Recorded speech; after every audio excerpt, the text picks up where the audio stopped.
I love what you talked about when you ran the marathon. You realized how much you were leaving on the table, because that is, I think the unfulfilled potential is the story of most people's lives. It is. And it could have been the story of mine. And I tell a lot of people go, what's your biggest fear in life? And my biggest fear, honestly, was, let's say I don't care if you believe in God or not, I don't care. So let's just play a game with me. Let's say you're God.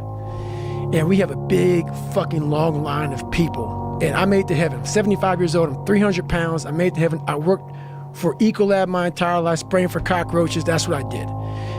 But I'm dead, I'm in heaven now. And you're judging us all now. So we're in line, we're all sitting there in line. You have Adam Brown. He has a big board up, and you're talking to Adam Brown about his life. And you rip it down, and I'm next in line, David Goggins. I see my name, and I see all this shit, and God goes, hey, you say, read this, man. And I'm reading this list, and I'm seeing 182 pounds, Navy SEAL, Ranger School, motivational speaker, changing lives. Okay, man, pull-up record, all this shit. And I'm like, that's not me, man. And God looks at me and says, that's who you were supposed to be. And as far as regrets and things I wish I would have done differently, of course. Hindsight is 20/20, and looking back, of course, who wouldn't want to take another go at something and improve on the first try by doing it again? And then why not do it again and again and again, and why not just do it over and over again until you have it perfect?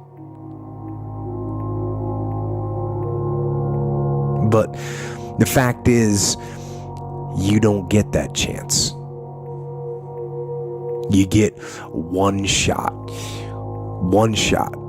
at this gig right here. Life. One life. That's all you've got. And regret, in and of itself, it's worthless. It does nothing for you. In fact, the only valuable thing in regret is the lesson you learned. The knowledge that you gained. But walking around filled with regret gets you nothing. So, learn and move on. Don't let regret beat you down. Don't be a slave to regret. No. Let it teach you. Let it make you better. Let the fear of regret fuel you to take action today, now. To take action now to become a better person, not filled with regret, but filled with knowledge. Filled with knowledge and strength and power, and filled with life.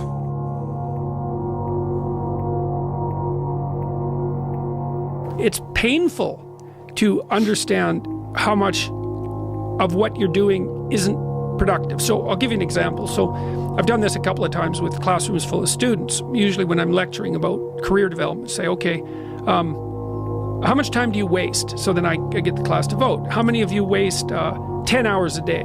It's like 10% of the kids will put up their hands. And it's interesting because I don't define what constitutes waste. I just ask the question. So they're diagnosing themselves, right? I'm not saying you're wasting 10 hours a day. I'm just asking. It's like, given your own attitude, how much time are you wasting? 10 hours a day. It's like 10% of the people put up their hands. Well, when you get to like 6 hours a day, 80% of the people put up their hands. So then we do the arithmetic. It's like, because I like doing arithmetic with people. People hate arithmetic, but I like doing it. It's like, okay, 6 hours a day. It's 42 hours a week. So let's call that a work week, 40 hours a week. So that's a work week. Let's say, what's your time worth? You're a university student. Well, it's certainly worth minimum wage, because obviously, but it's worth way more than that, because if you spend a productive hour when you're 20, then you gain the benefits of that hour for the rest of your life. So there's the compounding effect of time spent when you're young. So I say, well, let's assume your time's worth $50 an hour, which I think is an underestimate, but whatever. Let's call it 50. We could call it 25, but we'll call it 50. If that's $2,000 a week you're wasting. It's $100,000 a year. It's like, how much better would your life be if you weren't wasting $100,000 a year? It's like, what is that over 40 years? $4 million. It's like, you're rich. You don't even know it. Quit wasting time. By your own definition. It's like people shake their heads, like, well, I never thought about it that way. It's like, yeah, think about it that way. Don't waste your damn life. And then you think, well, why would people be resistant to that message? It's like, well, you really want to wake up and figure out that you're wasting half your life? And when people do that kind of wasting, they actually hate it. And I've had lots of people come to my clinical practice who were chronic procrastinators, and so they're watching YouTube videos, say, but not ones that are good for them, although sometimes they will do that, but just browsing in that kind of mindless way that you do when you're not paying attention and you're trying to kill time.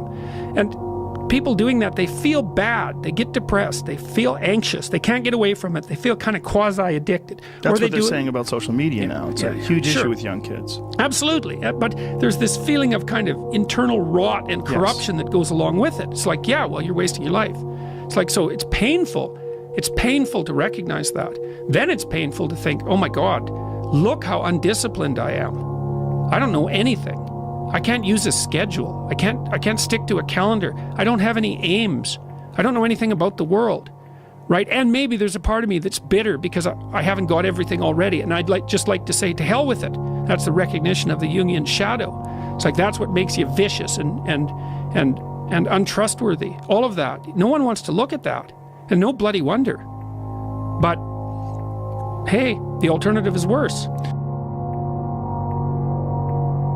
No, I've actually always found something to be very true, which is most people don't get those experiences because they never ask.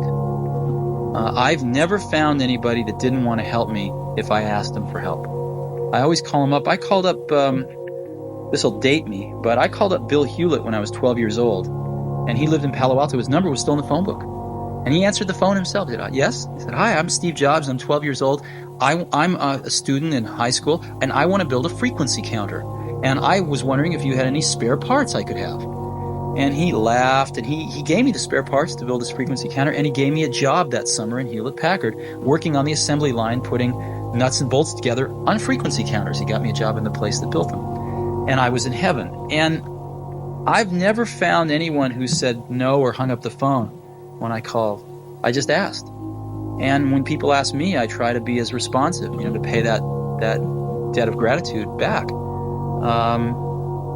Most people never pick up the phone and call. Most people never ask. And that's what separates sometimes the people that do things from the people that just dream about them. You gotta act.